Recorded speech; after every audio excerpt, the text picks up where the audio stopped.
Waqt li ddikjarat li hu dritt tal-persuna li tiddeċiedi jsir ilha assessjar dwar riski ta' vjolenza domestika kif joħroġ mill-liġi, il-Fondazzjoni għas-Servizzi ta' Ħarsien Soċjali l-FSWS stqarret li kien hemm żieda ta' kważi 33% fost dawk li aċċettaw li jagħmluh.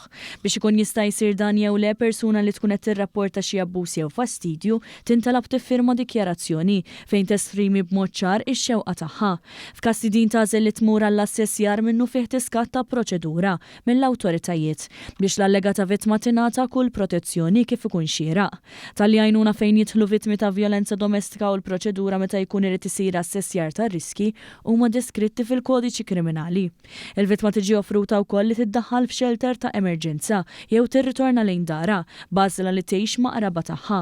Meta vittma tagħżel li wara rapport mal-pulizija jsir l-assessjar tar-riski tiffirma karta ta' kunsens. Tiġi wkoll informata li f'każ ta' riskju għoli dan jiġi diskuss mill-Multi Agency Risk Assessment Meeting. Minkejja dan dejjem jekk jiġu rispettati x-xewqiet u d-deċiżjonijiet tal-persuna li tiddeċiedi hi dak li jsir f'ħajjitha. Reazzjoni tal-FSWS waslet wara li ħareġ pubblikament li Nicolette Girxi li nqatlet fl-appartament tagħha fis-Swatar fil-lejl bejn il-Ħadd u Tnejn ma rriditx li jsir ilha li assessjar. Anke jekk irrapportat lill-eks sieħeb tagħha l-Irlandiż Edward William Johnston li kienet jiffastidja b'messaġġi. Johnston ammetta mal-pulizija li kien qatel lil-mara waqt li għamel 3 sigħat joħodha mal-uffiċjali li ċċirkondawh max-xatt f'Paċeville u beda jeddidhom b'dik li fis-satra tal-lejl deret bħala pistola. Mingħajr id-dikjarazzjoni u l-kunsens ta' Girxi l-assessjar tar-riski fil-każ tagħha ma setax isir. Raba tal-vittma wkoll tennew ma' midja oħra li l-pulizija għamlu dak kollu li setgħu fil-każ in kwestjoni.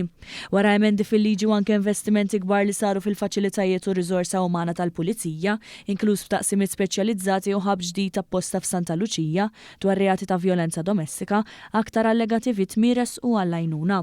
Skont l-istqarrija tal-FSWS anke l-att ta' persuni li għażlu li jagħmlu risk assessment żdied b'aktar minn 160 bejn Jannar u Ġunju li għaddew, meta mqabbel mal-istess perjodu s-sena l-oħra.